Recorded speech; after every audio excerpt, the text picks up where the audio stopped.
जब ये या देवी शुरू होता है तो सबसे पहले होता है या देवी सर्वभूतेषु चेतनेत्यभिधीयते, यहां से शुरू होता है। ठीक है, यहां से शुरू होता है। तो यानी कि जो चेतना के रूप में सब प्राणियों में या समस्त संसार में व्याप्त है, वह देवी को हम प्रणाम करते हैं, नमस्कार करते हैं, नमस्कार करते हैं, नमस्कार करते हैं, बारंबार नमस्कार करते हैं। ठीक है, चेतना और सत्ता, परमात्मा दो प्रकार से आपके सामने प्रकट है, सत्तात्मक रूप से और चेतना के रूप से। ठीक है, अस्तित्वगत प्राकट्य को, सत्तात्मक प्राकट्य को आप जड़ पर पदार्थ बोलते हैं, उसमें सत्ता है, सत्ता यानी एग्जिस्टेंस है।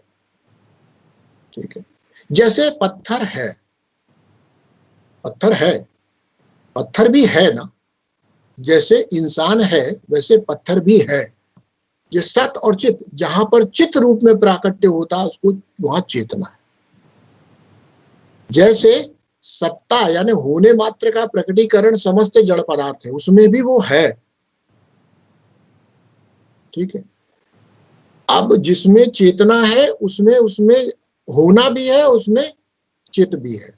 फॉर एग्जाम्पल ले लो कि जैसे सत्तात्मक रूप में ले ले पत्थर है, ठीक है, एक लेवल हुआ, फिर दूसरे में चेतना आई, कैसे जैसे यही वायरस वायरस ले लो। ठीक है, फिर उसके बाद जहां इच्छा हुई, चलो पेड़ पौधे ले लो, इनमें इच्छा हो रही है अपने अपने खाद्य पदार्थों तक जाने की, सूर्य की ओर बोलने की सब इच्छा है। फिर ज्ञानात्मक ले लो तो जैसे गधा हो गया। तो हर चीज में, प्राणी मात्र में इस ज्ञान का जब और विकास हो जाता है, ज्ञान के बाद बुद्धि का विकास हो जाता है, ज्ञान से ही बुद्धि नहीं, ज्ञान से भी ऊंची चीज बुद्धि है ना, तो बुद्धि का भी विकास हो गया तो फिर वो मनुष्य रूप में पहुंच गया। ठीक है, अब समझ।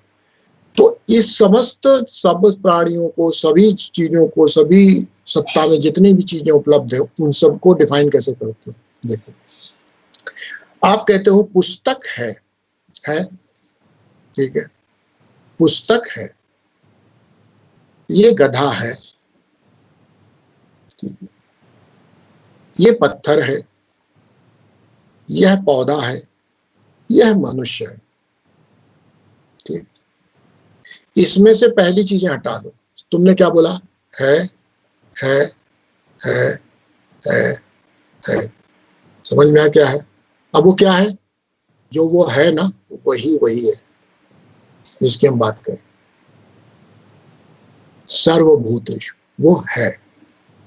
उसको जब इतनी गहराई से देखोगे, अच्छा तुम कहोगे कि आचार्य जी ये तो ठीक है कि जहां कुछ है वहां पर तो ये सत्ता के रूप में उपलब्ध है, जहां कुछ नहीं है, सपोज आपने कहा कि जैसे यहां पर प्रकाश नहीं है, ठीक है, यहां पर इस प्राणी में जीवन नहीं है ना, इसमें बुद्धि नहीं है, इसमें ज्ञान नहीं है, यही तो कहोगे। नहीं हटाओ, है। नहीं को भी यानी उसकी एब्सेंस को भी सत्ता के रूप में ही ग्रहण करना पड़ता है। जैसे प्रकाश की सत्ता समाप्त होने पर आप उसको अनुभव करते हो कि यह अंधकार है, वो भी है ही में आता है। यहां पर नहीं है, वो भी है, और जो है वो तो है। तो हमेशा याद रखो, परमात्मा की शक्ति का अनुभव होने के रूप में अनुभव होता है, याद रखना। देवी के विग्रह में भी वही है, इसलिए हम देवी के पत्थर की मूर्ति को भी उतनी ही श्रद्धा से, उतने ही रुचि से, उतनी ही विस्तार से उसकी भी उतनी ही सेवा कर सकते हैं, क्योंकि मूर्ति भी है। है अर्थात वहां पर उसकी उपलब्धि बिल्कुल प्रकाशित है, सत्ता रूप में वहां पर वह उपलब्ध है।